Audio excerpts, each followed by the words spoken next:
Har Har Mahadev. Hi friends, কেমন আছো সবাই? বৃষ্টিতে দেখো টবের মধ্যে অনেক জল, সেই জলগুলো আমাকে ফেলতে হবে যাতে আমার গাছগুলো ঠিক থাকে। আর এই আমার টেবিলের অবস্থা, এগুলোকে আমি রোজ তো পারি না, যখন সময় পাই এগুলোকে আবার সেই অর্গানাইজ করে ঠিক করে রাখতে হয় আমার। এই দেখো বৃষ্টিতে টাওয়ালগুলো সব ঘরেই শুকোতে দিতে হচ্ছে, মানে এরকম বৃষ্টি হচ্ছে, মানে বলার বাইরে। চেয়ারগুলোকে উল্টো করে রেখেছি কারণ ঘরে কোনো স্পেসই নেই রাখার। চা খাচ্ছি, মুড়ি খাচ্ছি, এই খেয়ে খেয়ে একটু কাজগুলো স্টার্ট করছি, কাজ করছি। জল ভরতে হবে জাগে, তো সেই জন্য তোমাদের সাথে শেয়ার করছি।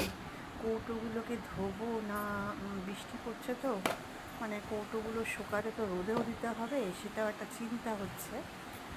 তো কী করবো এখন? আপাতত ভাবছি ন্যাকড়া দিয়ে দিয়ে এগুলোকে গুছিয়ে ওপরে এখন রেখে দিই। কী বলো? রোদ্দুরটা যখন একটু হবে তখন দেখা যাবে।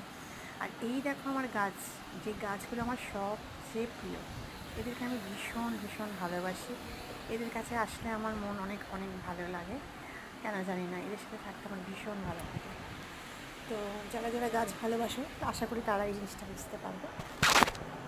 তো গাছ দেখলেই আমার মনে হয় সব গাছে নিয়ে চলে আসে সেখানে, কিন্তু দেখো ফ্ল্যাট বাড়িতে তো এখন সম্ভব না এত এত গাছ রাখা। তবুও আমি চেষ্টা করি যে গাছগুলোকে সেবা করে যত্ন করে যেন তারা ভালো থাকে গাছগুলো, কেন তাদেরও তো প্রাণ আছে।